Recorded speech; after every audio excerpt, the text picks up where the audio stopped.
अस्सलाम वालेकुम viewers, my name is Mohammad Faisal Shahzad. Lecture number 2 के अंदर हम चैप्टर नंबर 1 को डिस्कस करेंगे। पहले लेक्चर के अंदर हमने इसका ओवरव्यू देखा था कि इस बुक या इस कोर्स के अंदर क्या कुछ होगा। आज हम चैप्टर नंबर 1 को डिस्कस करते हैं जिसका नाम है माइक्रो कंप्यूटर सिस्टम। इस पूरी सीरीज़ के अंदर मैं जो बुक फॉलो कर रहा हूँ उसका नाम है assembly language programming and organisation of IBM PC। इस बुक का लिंक नीचे डिस्क्रिप्शन के अंदर अवेलेबल है, यहाँ से आप इस बुक को डाउनलोड कर सकते हो और इस बुक को हम प्रॉपर रेफरेंस के साथ इस्तेमाल करेंगे और इस बुक के अकॉर्डिंग ही मैं इस कोर्स को कंप्लीट करूँगा। और इस कोर्स में जो सबसे मेन पॉइंट ये होगा कि आप इस कोर्स से क्या कुछ सीखते हो, प्रैक्टिकली आप क्या परफॉर्म कर सकते हो। इसके अंदर अभी मैं चैप्टर नंबर 1 को डिस्कस करने जा रहा हूँ। चैप्टर नंबर 1 का नाम है micro computer system.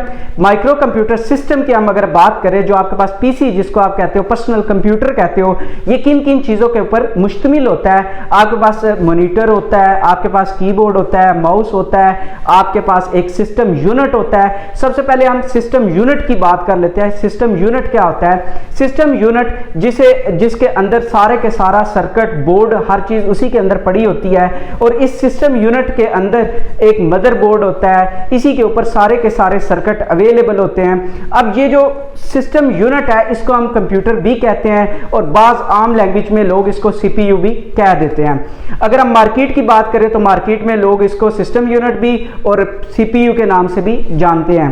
Keyboard, display, screens और मॉनिटर्स और जो आपके पास डिस्क ड्राइव्स होती हैं, ये सारी इनपुट आउटपुट डिवाइसेस होती हैं क्योंकि ये आपके पास इनपुट आउटपुट ऑपरेशंस को परफॉर्म करने के लिए इस्तेमाल होती हैं। अब हम देख लेते हैं कि आजकल का जो मॉडर्न कंप्यूटर है उसके अंदर सर्किट कौन सा यूज़ होता है। इसमें इंटीग्रेटेड सर्किट यूज़ होता है। इंटीग्रेटेड सर्किट जो होता है इसके ऊपर 1000 ऑफ ट्रांजिस्टर्स लगे होते हैं और ये जो ट्रांजिस्टर्स होते हैं ये बेसिकली इनके अंदर सिग्नल्स होते हैं, डिस्क्रीट वैल्यूज़ होती हैं जिन्हें हम 0 एंड 1 कहते हैं। अब ये 0 और 1 का सिंबल इसलिए हम इस्तेमाल करते हैं कि 0 का मतलब है ऑफ और 1 का मतलब यहाँ पे क्या है, ऑन। इनको हम बिट्स भी कहते हैं और कंप्यूटर के अंदर जितनी भी प्रोसेसिंग होती है वो सारी की सारी इन बिट्स के अंदर ही होती है। अब हम देख लेते हैं कि जो सर्किट है बेसिकली वो 3 पार्ट्स के ऊपर मुश्तमिल होता है। पहला पार्ट हम कह देते हैं सेंट्रल प्रोसेसिंग यूनिट का होता है, सेंट्रल प्रोसेसिंग यूनिट का सर्किट होता है। दूसरा मेमोरी सर्किट्स होता है। तीसरा हमारे पास इनपुट आउटपुट सर्किट्स होते हैं। अब जो सेंट्रल प्रोसेसिंग यूनिट होती है सर्किट, इसके एक सिंगल चिप लगी होती है। ये जो सिंगल चिप होती है इसको हम प्रोसेसर कहते हैं, जो कि इंटेल का हो सकता है, AMD का हो सकता है। और उसके अलावा अगर हम मेमोरी सर्किट की बात करें तो मेमोरी सर्किट की मदद से CPU क्या करता है, उसके अंदर कोई भी इंफॉर्मेशन, कोई भी कंटेंट क्या करता है, स्टोर करता है। और इनपुट आउटपुट लेने के लिए हम क्या करते हैं, इनपुट आउटपुट सर्किट इस्तेमाल होते हैं। जो इनपुट आउटपुट सर्किट्स हैं ये कंप्यूटर से इनपुट और आउटपुट लेने के लिए इस्तेमाल होते हैं।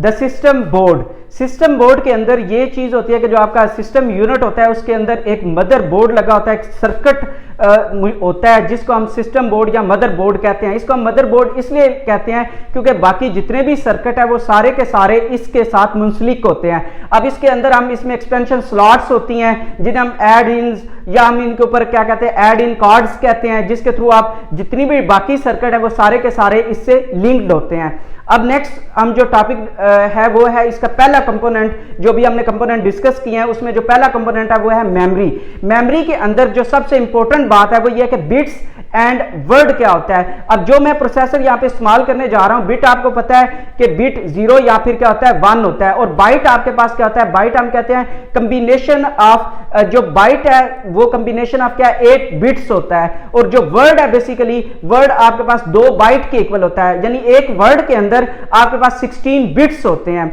और अब सबसे इंपॉर्टेंट बात क्या हम देख लेते हैं कि बिट पोजीशन क्या होती है।